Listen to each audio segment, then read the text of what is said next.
I got a serious topic I want to discuss today about inflation. Now, I've talked about a lot of topics on my channel, and out of all of them, I think that this is probably the most important world factor when it comes to the collectible market, but just even personal market and just everyday life. And I don't want to insult your intelligence.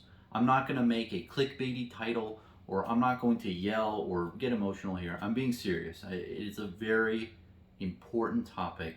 It is really important to know more and research at this current time in 2022. Just to equate it, the biggest thing that is a real red flag in my mind is there's this statistic that has been going around that 30% or maybe 70% of the entire US dollar was printed in 2020 or 2021.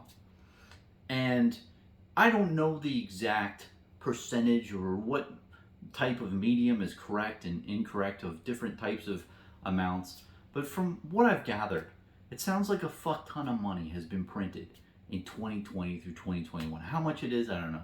But if it's 60, 70%, well, that's a lot of money. Because if you don't know about the whole, history of the United States, we started in 1776 and we're now in 2022.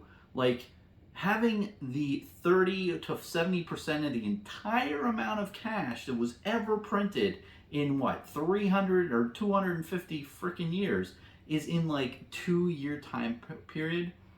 It's very, very concerning.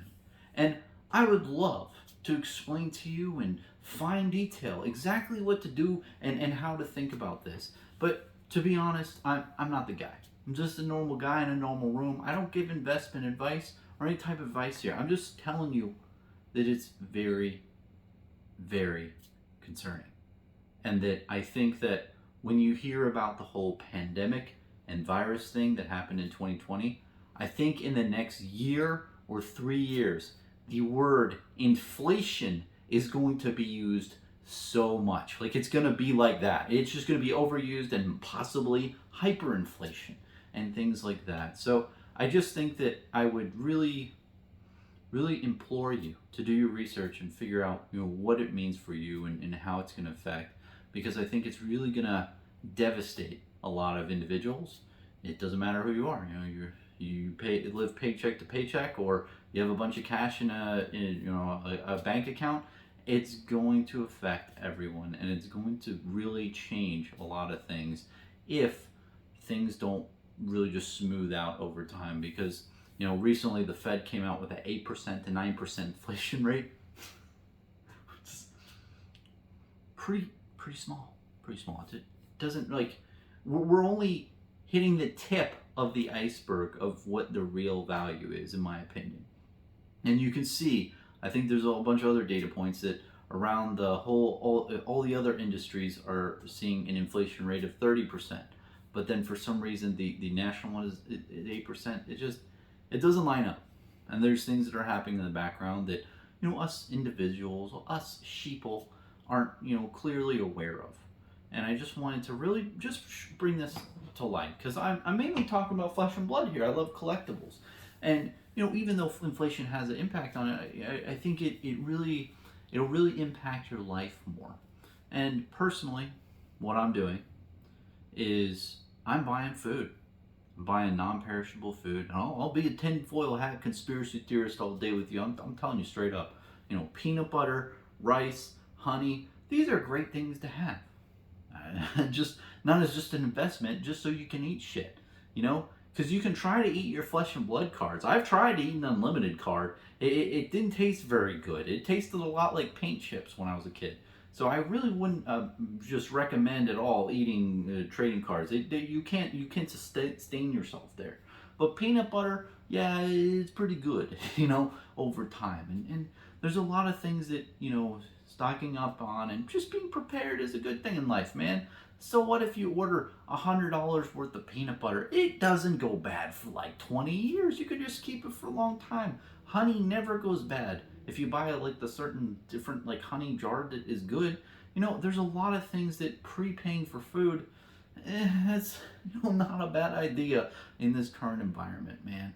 And overall, I feel like it's really crazy how there's all these different insurances in life. There's fucking car insurance, there's house insurance, there's boat insurance, there's all these types of insurances out there. Trying to you put money aside for an event that may or may not happen.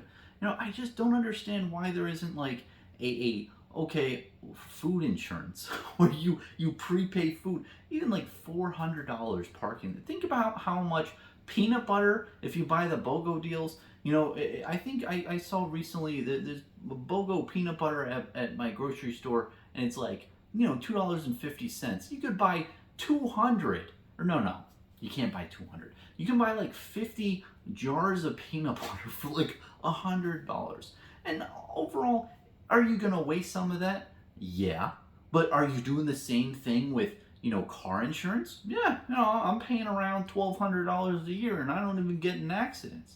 Is that fair? No. But if you buy a bunch of peanut butter, it's not too bad. And I know I'm sounding a little crazy here, but it's just something to consider in life. I'm not saying go down the rabbit hole and build out a bunker and get all these things prepared and jar all your stuff and make sure you have 40 years of food storage in your nice bunker that's like well lit and maintained. That's going a little too far in my opinion. But setting aside a little bit of money, and this is not investment advice. This is not any type of advice here, but personally, I personally, I'm interested in that now. And I thought it would be great to explain it to you all now. Rice, peanut butter, things to hold water in. It's all important in life. That's how you live. Because the whole thing about inflation is if it goes up, all these commodities go up. So even if you don't even use it for survival purposes, or even if there's no hyperinflation event where things go to crazy amounts of money, at least you prepaid for peanut butter. So you're like prepaying your expense. So like, let's say inflation does go up, but everything's hunky-dory. Well, you just paid $2.50 for your peanut butter, and the actual expense in the future, let's say that peanut butter appreciates and goes to $5. Well, sir, you just made $2. You just doubled your money in expense reduction. How does that feel? So overall, when you look at any other insurance out there, even if like, house insurance, car insurance, all these insurances, they're expenses that you never get back unless something happens. I think having a stockpile of food and being prepared, you'll eat it over time, especially if you get stuff that just doesn't go bad. You'll eat it over time. So it's not like you're wasting money. It's not like you're expensing things where you're putting up money for an unrealistic event that doesn't occur. You're putting up money for prepaying food that you're probably going to eat anyway, and then you'll eventually eat it over time. But if something does occur in the market, in your normal life, where things are hard to acquire, like food and necessities, well, you already have them. So it's like a type of insurance, but also, it's just a prepaid expense in a way. So I just wanted to go down that whole little path. I know this is more of a tinfoil hat type video and really just explaining something that's a little bit more, how do I say, not mainstream, not well-minded, not very sane. But if so much money has been printed in such a short amount of time, and things look like they're increasing in value across the board, and when you hammer out the statistic of like 70% of the United States currency was printed in such a short amount of time, I just don't understand how you can't see a type of mass inflation event when so much has been printed. And I mean, it just goes to really kind of explaining what's happening on the stock market. I mean, why the hell have stocks gone up for the last 2 years? Well, we're in some sort of like global, situation here where everyone's doom and gloom, but the prices on stocks go up. It just doesn't make sense. And inflation kind of explains that to a T in a way. So, there's a lot of signs out there that make me believe that it does exist. It is an iceberg that is currently submerged, and it is slowly rising as the tides go out. So I think it's good to be prepared in life, man. So I think I'll end it on that note.